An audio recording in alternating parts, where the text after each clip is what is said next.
Hi. Okay, how do I begin this thought? Not to get you confused. Life is such a beautiful thing.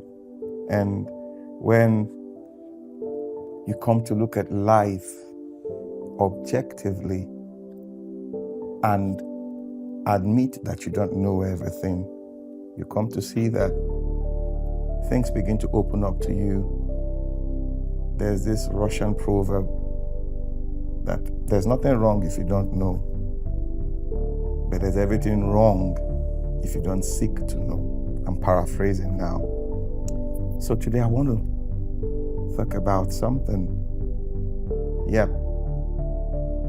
Yes, when it came to me, it was a little bit, somehow that I had to put myself together, and get it out there. The unconscious, subconscious that we all consciously live in. Sounds like a riddle. I'm going to begin this with two stories. The first one is, I got my wife into a conversation about insects. Yes, you heard me. Insects, roaches, butterflies, and what have you. And I was discussing with her and I said, have you ever wondered why when we apply insecticides, those chemicals to wipe out insects or insect infestation or whatever, after a period, you see new sets of insects within that family now. They become resistant to those chemicals. And she said, they just built some resistivity or something. He said, how did they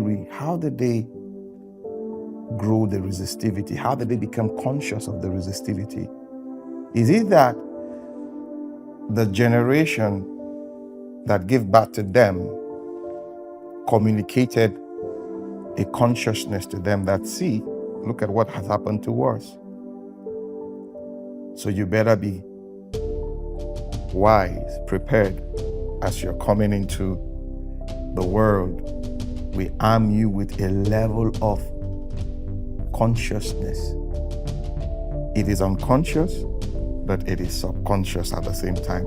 When you study the mind or consciousness, I'm not trying to say I'm a specialist in that field, but I've come to realize from research and all that the subconscious mind, our total being, creativity and all that is found within the subconscious. That is where we draw from. But you just have to understand how to draw from it. So is it that these insects communicate that to the next generation? And she couldn't answer me. And I was just thinking. Then I ran into a documentary on Curiosity Channel about Vlad Dracula.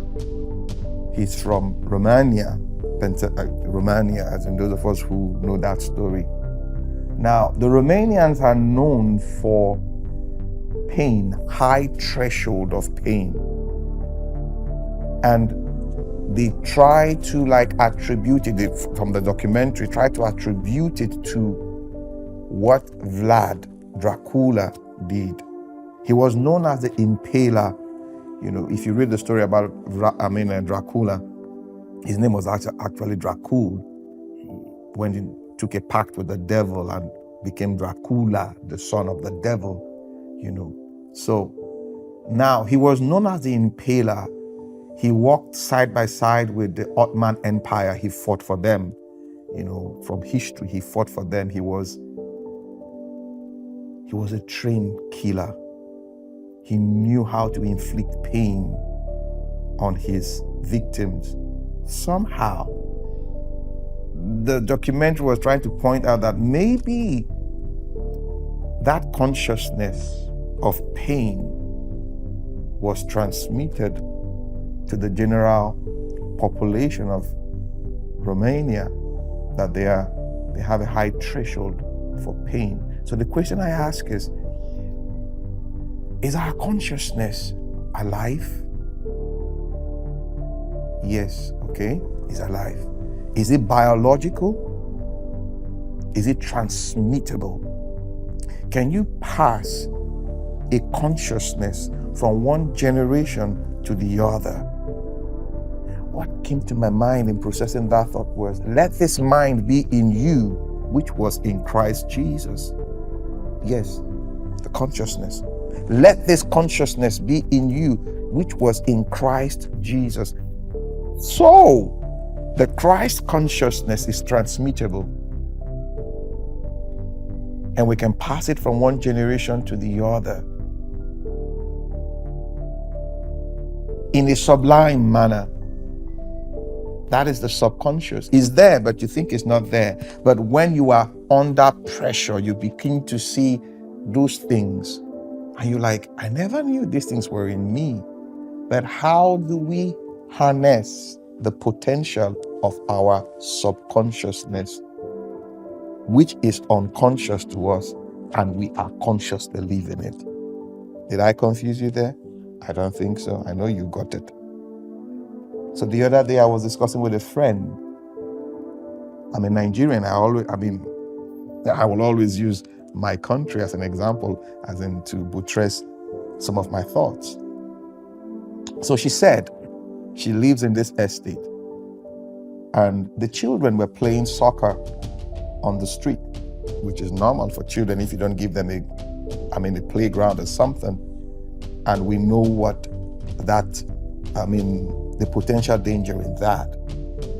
An oncoming vehicle can run into them, or they might kick the football and it goes into somebody's windshield or something. So she now came up with an idea. The facility does not have a good mapped out playground, so she had to come up with something, and then spoke to one or two people and all that. So she pushed them to the field, and they started playing games, right? Football games and all that. So the whole community, they were so happy, our children and all that. But you know what? We have Christians who live in that community and Muslims who live in that community.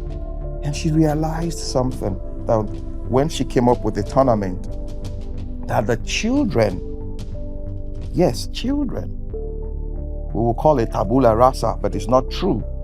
Children who don't know nothing.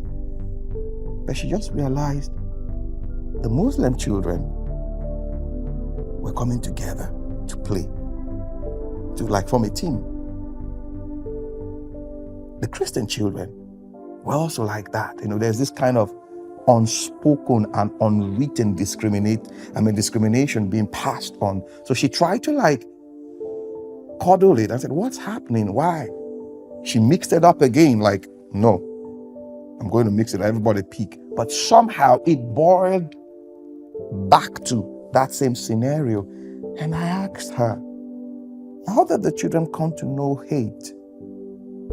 How did they come to know discrimination? They were taught.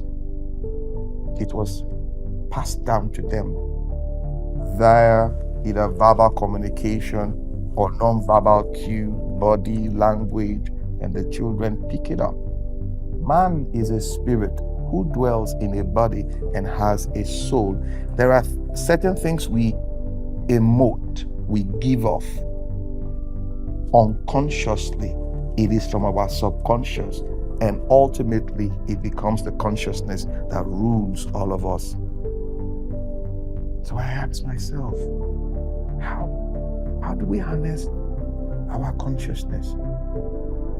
There are certain consciousnesses, let me use that word, I don't know if it's correct for the purpose of discussion, it should be, that are lying fallow and dormant, good ones that we need to pick from.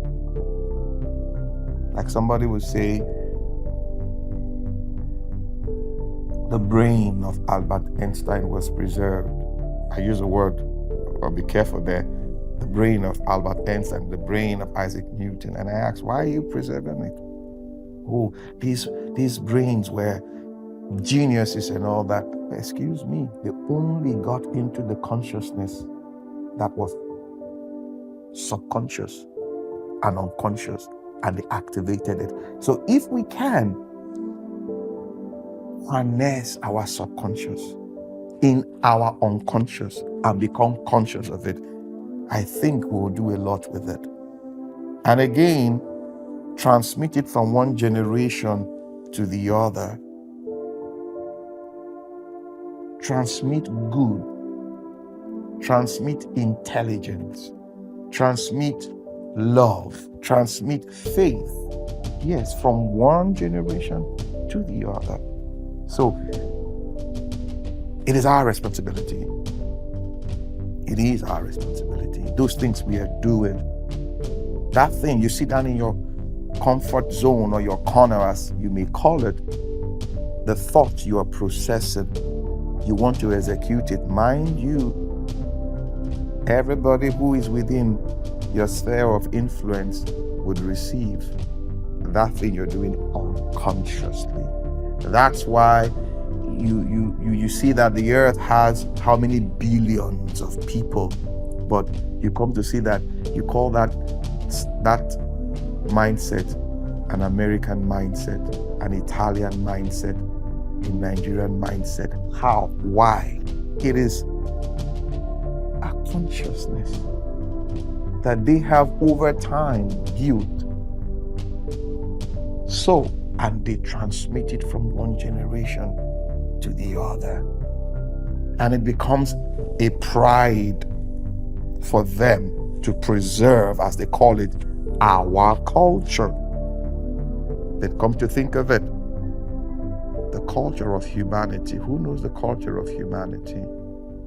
I think the culture of humanity is expressed in love. We might be different. We might process information differently. But the ultimate goal for processing that information is to live, and to live fulfilled and happy. Yes, it's one of those my thoughts. Crazy, right? But that is how it comes to me, and I just love to share it with us.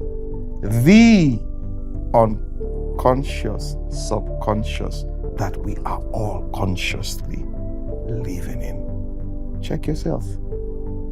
My name is Amachree Isoboye, and I just want to share this with you. All right then, till I come your way again, harness that consciousness. Thank you.